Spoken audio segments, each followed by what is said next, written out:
Alright, I'm finally back. I'm AlexVo. We're gonna be reacting to the Woes versus the Choos, Battle of the Brooklyn by Trap Geek. And this is my third video of Trap Geek, and we're still gonna continue. There's a couple more I still kind of want to actually watch, and I kind of skipped a little bit ahead, but 16 seconds, not really that bad here, and we'll continue. We'll see how this goes because it is going to be frustrating for sure. And then there's a lot of deaths that we are probably going to hear about here. So let's continue. Or some people in prison. With that takedown of accused gang members in Brooklyn, 21 arrests and what's been called a reign of terror that left 2 people dead and 4 others hurt. And the 2 street gangs that I'm referring to in this case are called Woo and Cho. They're actually umbrella groups. Each consists of a number of other loosely affiliated gangs that work together. They come together basically to fight each other. Alright, what's up everybody? We gotta talk about the Brooklyn drill scene that's been heating up. Everybody knows the Woo because of Pop Smoke and the rise of Five. Yeah, I know Pop Smoke's. R.I.P to him. The way he got killed was really sad. But at least they actually capturing all those people who end up killing him. So that's at least they did their job there. But yeah, R.I.P to him. I know he actually has new song as well coming out, like barely came out, so I haven't really listened to his new songs yet. But I heard there was kind of a mix kind of reviews on them, on the songs of Pop Smoke. But probably maybe we'll listen to them probably in the near future and see how all those songs are. Maybe we'll make the top 10 song list of Pop Smoke or something with the new songs that came out or something like that. I'm not sure how many songs there were. We'll see.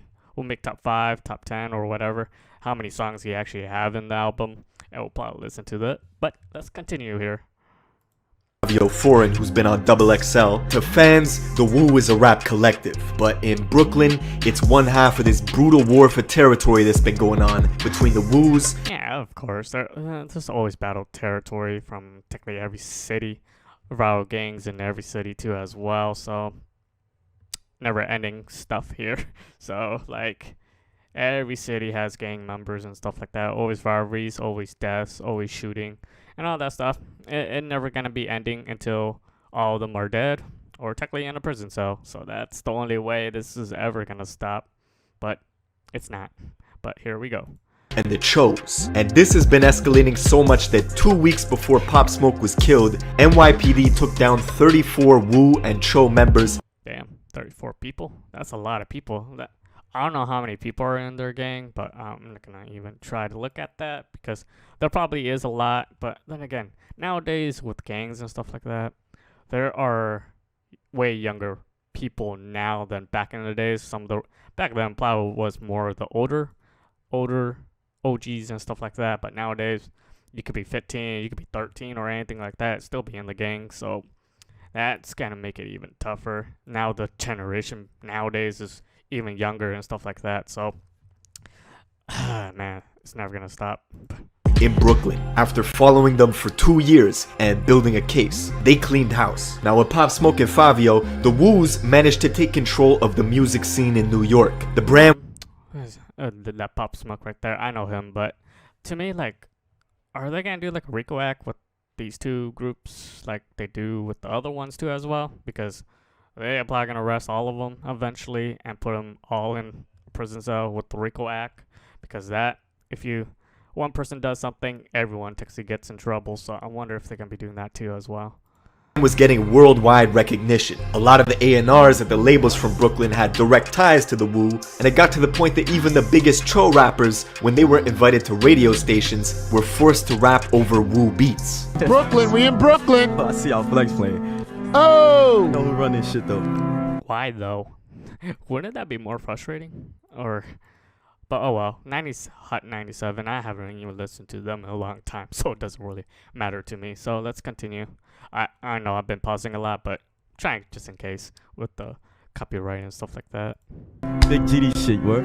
But with Pop Smoke's murder, the playing field evens out. The Choos are getting more and more disrespectful as they grow in numbers. You got people like Coach the Ghost, who's Pop Smoke's direct rival, signing to Gucci Mane immediately after Pop Smoke was killed, releasing diss tracks poking fun at his death, with Wu rappers sending shots back at him, burning Cho flags and God damn, why?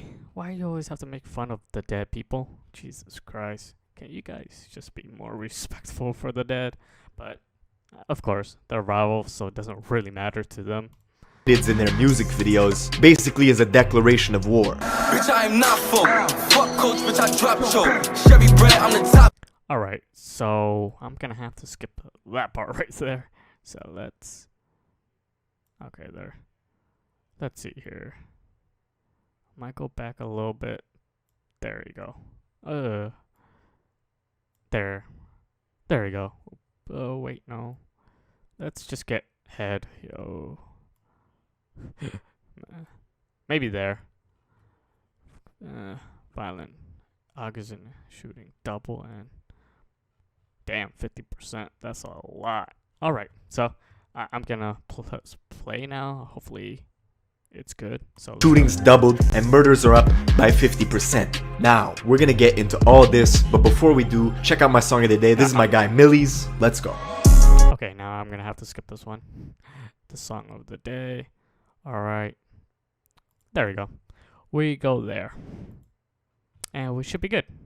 Now we could react to the... If you want to rap in New York, you got to attach yourself to one of the larger movements that's going on in the city.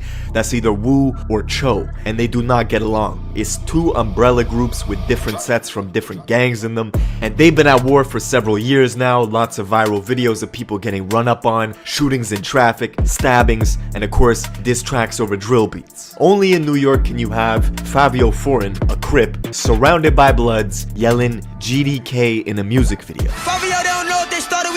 Yeah, you probably won't be seeing that too often, really, with rival gang members being in the same group, but I'm gonna skip ahead a little bit just in case, because them playing a song there. Alright, well,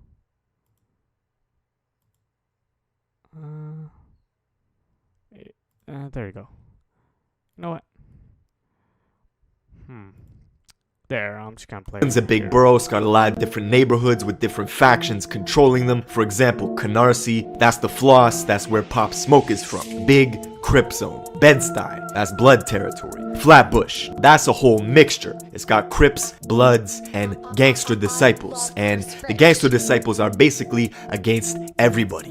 GDs in Brooklyn, Evansville, niggas started top ops, you feel what I'm saying? We got a lot of drama with everybody, you know what I'm saying? So with that being said, it's like, people took that term. Yeah, there's gonna be a lot of drama, that's for sure. Because if you're battling everyone, I guess everyone's gonna be hating you too as well. So, oh, well, good luck with that.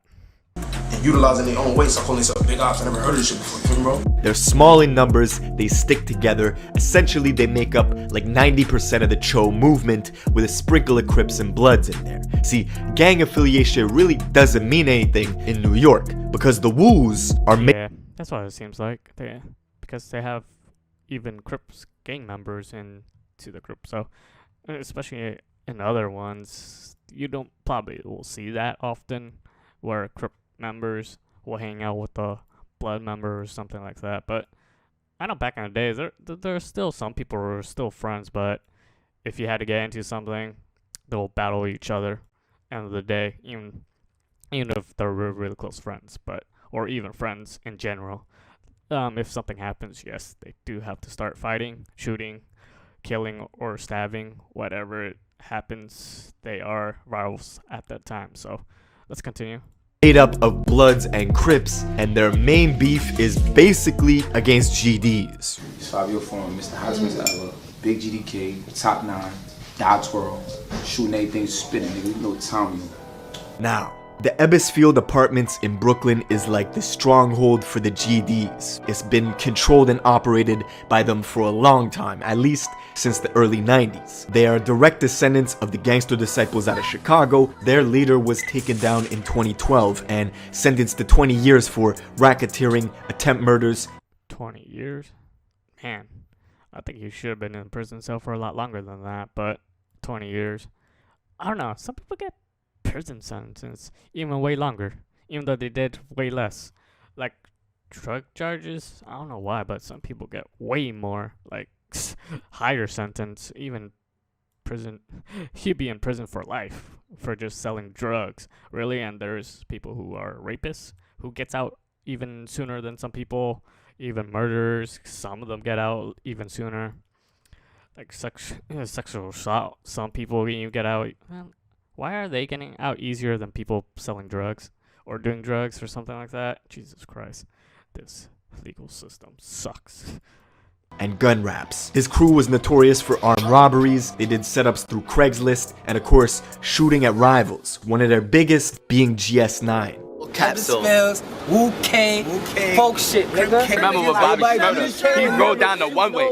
Niggas remember what Bobby Smurda did, he drove down the one-way. Free the real locs, free GS9, bitch. But say this though, y'all niggas is pussy, free GS9. Those are the Ebbsfield apartments, and some of the younger GDs jokingly saying free GS9, who they were in a big war with since 2009. Around 2014, GS9 and Bobby Shmurda was the single biggest act in the— Yeah, Bobby Shmurda. I remember him. He was sentenced for a pretty long time. That's what I kind of remember of him mostly. I never really listened to any of his songs.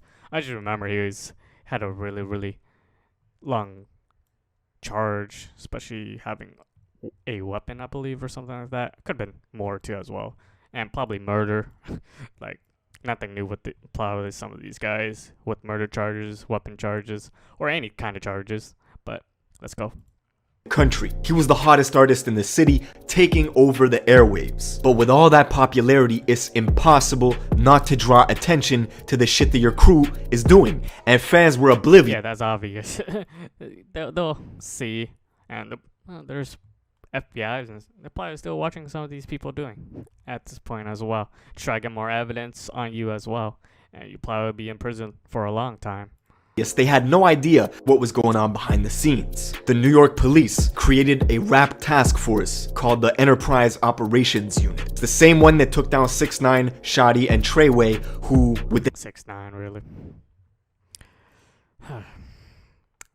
The 9 Trey Bloods were affiliated with Wu. 6ix9ine, of course, was the pivotal witness who turned state in that case, brought down everybody. They also had wiretaps and informants in place for years gathering intel. The rap task force also took down GS9 and Bobby Shmurda several years back in a very public case with like a 63-page indictment. There were phone taps. Damn, 63 pages? I fell asleep on the first 2 pages of that, but let's continue. Informants, guns and drug possession, guns jamming while shooting at ops on the block, Bobby shooting into a crowd, Bobby shooting at his own homies. Like, Jesus Christ, what the hell are you doing? Like, shooting at everything? God damn. Who owed him $300, shooting at rival gangs. It was reckless. Bobby's own lyrics directly implicated. Yeah, that's really, really reckless, and of course, that's no wonder why there's 63 goddamn pages, and no wonder why he got a pretty long sentence. Did several GS9 members in crimes they would get convicted for, but the lyrics themselves could not be used in court and was ultimately shut down by the Supreme Court. Nevertheless, the hottest movement out of New York taken down. And while Bobby was standing trial, a high-ranking GS9 member's body was found on the Brooklyn beach, wrapped in plastic bags with duct tape on his face.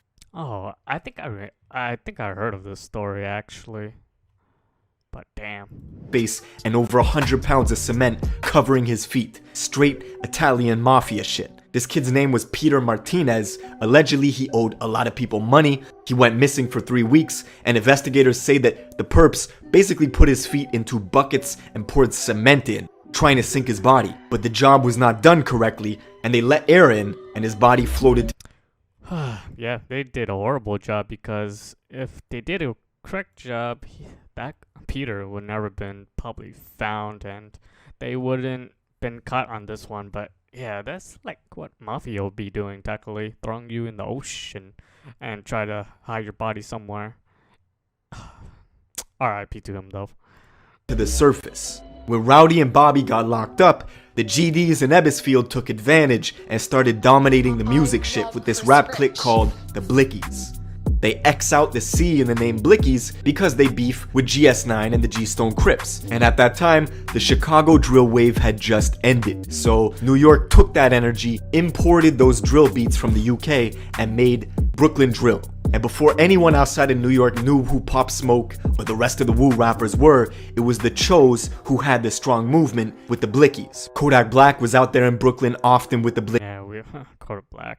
I think we heard of him all the time. So, and I don't really pay attention to his music though, but some of the stuff he says, not good. But let's continue here. Blickies showing them love early on. Blicky. Sniper Blicky, man. Blicky the sniper. Yo. Gang. Now Kodak even signed 22G's, the General Blicky, to a label deal, basically solidifying the Choos in the music industry. 22G's came out with the song Suburban, which did really well, but it led to a bunch of diss track responses, notably the direct diss track response from Chef G called No Suburban, which overtook the original in popularity. Of course, Chef G is a Crip from Flatbush. His crew has been warring with GDs for quite some time, as is the trend in New York right now, and Chef G himself got into fights with his ops at the courthouse. As y'all can see in the video. Really? Even at the courthouse? God damn. I guess they don't really care. If you even probably in a police station, are they gonna? Oh well, probably stuff for the police station, but everywhere else, they could still try to beat you up or kill you or something. Video, your boy ran up and got punched up. Him and it was two of them, both of them. Punch both of them. Your boy ran up and got done up in court. How you gonna run up and get done up on your own live? And he got into a big brawl with one of the most popular members of the Blickies, named Nick Blicky, who actually stabbed Chef G in the head. Hey yo, tune in, everybody tune in. This is too much. That's crazy, and at least he still lived, I guess, but it's probably a miracle that he's still alive by the end of the day. Oh man. This is too much now.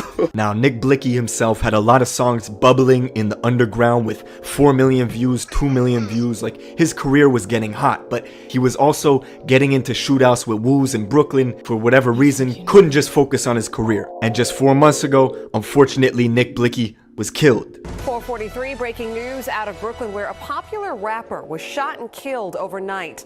Nick Blicky was discovered with gunshot wounds on Winthrop Street. Tributes poured in from the hip-hop world. Damn. I think I heard, one of his friends or something like that ended up shooting him, and then they just left him on the street. That's what I kind of remember, but let's go though. On social media for the Jamaican-American artist. Just hours after he posted to IG that he was dropping his first official tape in June, he got shot in the upper body and in the ass with a shotgun 7 times. And the video of his body just laying in the streets of Brooklyn surrounded by police is tragic. It all happened 4 blocks away from where he lived in Flatbush. Immediately, the Woos took to social media to clown his death. Rest in peace. Of course. Of course. Someone dies, they'll always be making fun of them. Do I want to skip that? You know what? Nick Blicky, who just got killed. Yeah, man, shit is crazy. And then now guys is online laughing at each other's death. Like, this shit is not cool, man. Yeah, like what he says. Not really. That's kind of true right there. It's not funny. It's kind of sad, really, because some of these people have families. Their moms are losing their kids, and some of them are losing their brothers, their cousins, uncles, stuff like that. It's not funny at all, but for them it is, just because, you know, they don't like each other. So end of the day, like, when is it gonna stop? Probably never. But let's go. We'll continue here. Like, we shouldn't be laughing and talking about dancing on each other's graves. These are rappers that are from the same borough too. Like this shit is ridiculous, man. Of course, the NYPD monitored everything people were saying on socials. Quote, without question, these are people of interest to us, right? That's directly from the NYPD, because they watch everything. And the very next day, Wu neighborhoods like in Brownsville, Canarsie, and Flatbush were targeted for retaliation by the GDs. It was 3 days in a row of violence. 3 Wu members were killed in that. Damn, 3 days in a row. that's pretty scary to just be there. If you're a bystander and stuff like that, that's kind of scary because I'll be moving the hell out of there as soon as possible or quick as possible as I can, dude. That's just scary. That week alone. See, Nick Blicky was beloved, right? He had a pretty... Because then again, like, you're innocent and all that stuff. You're just trying to make ends meet end of the day. And sometimes you could probably get mistaken for rival gang members too as well. So that's the sad part. But let's continue here. Big following. Even the gangster disciples in Chicago were paying respects to him. People like FBG Duck, rest in peace, and other FBG folks were I'm thinking of doing that one as well on Trap Geeks. So I'm thinking of watching his one too. That one's for something with Chicago. I know that for sure. But R.I.P. to him as well. I know he got gunned down. In some, like, he was buying jewelry or something like that. I could be wrong, but he was buying something and then he going to stores and then he got gunned down. But let's continue here. Listening to his music on IG Live. He's even got a song with Duck. So the gangster disciple tie is strong from New York to Chicago, and now the Wu rappers are matching that energy with Fabio Foreign going to Chicago, 264th and King Drive, the mecca of the gangster disciple war, and basically making a music video with King Von, who he's got beef with all the GD. King Von, R.I.P. to him as well. He's in Chicago, extremely GDK. Love it here. Oh shit, GDK. I was like GK heaven. Now, as for the future of Brooklyn drill, Pop Smoke is still one of the highest selling artists in America. He's the face of the drill movement even after his passing. Fabio is next in line, but he's got big boots to fill with Pop Smoke's legacy. The fact that his car got shot up a couple months ago in Atlanta is not good news. This year, Bobby Shmurda was supposed to touch ground in December after 6 years being behind bars, but his parole was denied. Unfortunately, he will not be coming home until 2021. Oh well, it's now 21 now, so he should be getting out, or he must be out now at this point. But let's continue here. 2021. Now the Choos are still applying pressure, but recently had a big internal drama with Coach the Ghost disowning one of their top rappers, MV Kane, saying he can no longer be GD. The poison is eliminated from the tree. Anybody that's GDK, it's none of that. It's none of that. It's no, you're not playing no GDK games, nowhere. You're not tolerate disrespect. So he's no longer GD, but let us know what's the facts. Let us know. Basically, Kane's been out in Atlanta. His hotel room got robbed, his Instagram hacked, YouTube took down all his music with millions and millions of views, deleted, and the hackers, when they got his Instagram, they... Damn. The hackers hacked, delete all his stuff. Goddamn. That kind of sucks for him, but end of the day, hopefully he gets out of the gang though and move on to just make music. Put up a bunch of disrespectful stuff towards GDs. I don't think that's why he got kicked out of the Choos, but people were saying he was causing I don't think he got kicked out because of that. It's probably something else, really. Too much beef, too much drama, so they disowned him. But yeah, man, that's the Brooklyn drill scene. Let me know in the comments what you guys want me to cover next. If you're new, make sure you subscribe with notifications on, and I will see you in the next one.